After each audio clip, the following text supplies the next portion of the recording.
Assalamualaikum warahmatullahi wabarakatuh.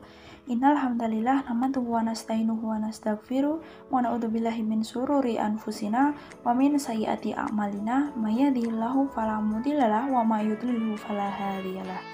Asyhadu an la ilaha illallah wa asyhadu anna Muhammadan abduhu wa rasuluhu la nabiyya ba'da. Di sini saya Risti Sofianti bersama dengan rekan saya Vicky Dwi Ardillah akan menyampaikan tentang hasil penelitian kami terkait body dissatisfaction. Yang pertama ada abstrak. Remaja putri lebih menaruh perhatian tentang penampilan fisik mereka dibanding dengan remaja pria. Ada beberapa faktor yang mempengaruhi citra tubuh mereka, diantaranya faktor lingkungan, faktor budaya, faktor kepribadian, faktor keluarga, dan faktor media massa. Media massa sangat mempengaruhi citra tubuh melalui proses persepsi, afektif, kognitif, dan perilaku paparan media massa dapat berpengaruh negatif terhadap citra tubuh dan kondisi psikologis individual. Remaja putri sering kali membandingkan bentuk tubuhnya dengan bentuk tubuh teman-temannya, serta sangat mudah terpengaruh oleh bentuk tubuh model yang mereka lihat di media massa. Banyak yang mengira bahwa tubuh yang ideal adalah tubuh yang kurus, sehingga mereka mengabaikan status gizi yang harus mereka penuhi. Yang kedua, ada pendahuluan. Umumnya, masyarakat menganggap bahwa standar kecantikan ialah bertubuh langsing dan berkulit putih. Maka dari itu, banyak orang berlomba-lomba untuk berdiet demi mendapatkan tubuh yang menarik. Bahkan mereka rela memberi produk-produk pelangsing dan pemutih tanpa mempertimbangkan efek sampingnya. Banyak media massa periklanan yang seolah menyatakan, semakin langsing maka semakin menarik. Hal ini membuat wanita semakin minder dengan keadaan tubuhnya. Yang ketiga, ada metode penelitian. Metode penelitian yang digunakan dalam penelitian ini adalah metode observasi, yaitu dengan pengambilan data melalui Google Formulir yang diikuti oleh 35 peserta. Peserta terdiri dari mahasiswa Universitas Islam Negeri Wali Songo Semarang, mahasiswa dari universitas lain, pelajar, dan masyarakat biasa. Dari hasil kajian pustaka, selanjutnya dibuat kesimpulan, sehingga menghasilkan penelitian yang telah diamati. Yang keempat, ada hasil penelitian. Pada tabel pertama dapat dilihat dan bisa disimpulkan bahwa nilai pandang kecantikan seseorang 9% menganggap bahwa standar kecantikannya berkulit putih, dan 21% orang berpendapat bahwa standar kecantikannya adalah bertubuh langsing, dan 70% orang berpendapat bahwa standar kecantikan seseorang berwajah manis. Selanjutnya, ada hasil penelitian ketika seseorang berbadan gemuk.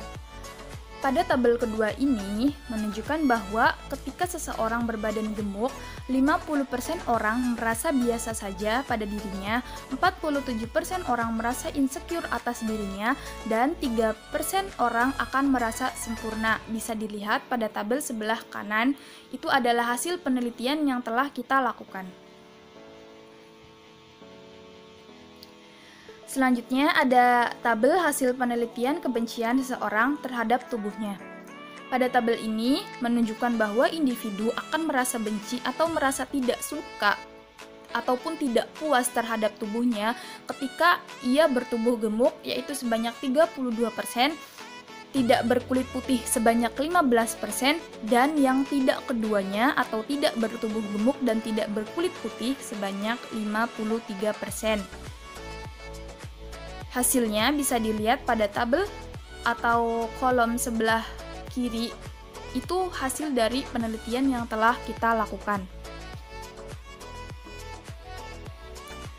Pembahasan mengenai ketiga tabel tersebut ialah pada tabel 1 menunjukkan bahwa sebagian individu masih menilai bahwa standar kecantikan yang paling umum ialah berwajah manis.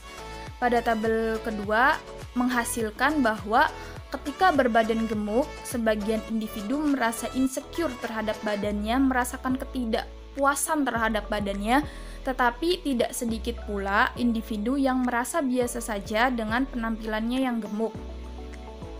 Keduanya memang hampir seimbang antara merasa bersyukur dengan keadaan dan insecure. Hal ini menunjukkan bahwa sebagian individu tidak merasa keberatan jika bertubuh gemuk dan juga tidak berkulit putih. Namun, tidak sedikit pula individu yang merasakan ketidakpuasan terhadap tubuhnya dan perlu mengevaluasi tubuhnya, misalkan dengan cara melakukan diet agar tubuhnya terlihat langsing, dan menilai bahwa individu yang langsing akan terlihat lebih menarik dibandingkan dengan individu yang berbadan gemuk.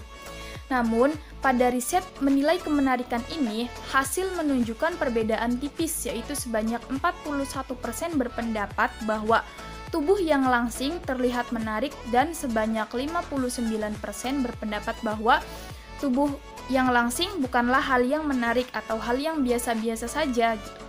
Dan hasil riset ini menunjukkan banyak individu yang masih beranggapan bahwa langsing adalah tubuh yang menarik.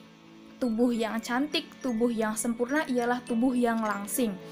Dan pada riset ini, banyak pula individu yang merasa bersyukur atas tubuhnya saat ini. Kesimpulan daripada penelitian kali ini ialah ketidakpuasan tubuh terkait erat dengan citra tubuh. Ini melibatkan keyakinan, perasaan, dan persepsi yang dimiliki oleh seorang wanita tentang tubuhnya dan apakah itu sesuai dengan ideal budaya yang berlaku atau tidak, yang telah membuat beberapa wanita merasa buruk tentang tubuh mereka. Pada penilaian ini menunjukkan bahwa sebagian individu masih merasakan body dissatisfaction atau ketidakpuasan terhadap tubuhnya yang mungkin biasa dikenal dengan istilah insecure terhadap tubuhnya. Saran yang dapat diberikan yang mungkin bermanfaat bagi penelitian mendatang yaitu perlu dilakukannya penelitian lebih mendalam tentang body dissatisfaction ini, dan bagi individu yang masih merasa insecure dengan tubuhnya, maka tetaplah bersyukur dengan apa yang diberikan oleh Tuhan Sang Maha Pencipta dan tetap memperhatikan kesehatan tubuh. Jangan memperdulikan diet untuk menghasilkan tubuh yang langsing tetapi tidak memperhatikan kesehatan tubuh.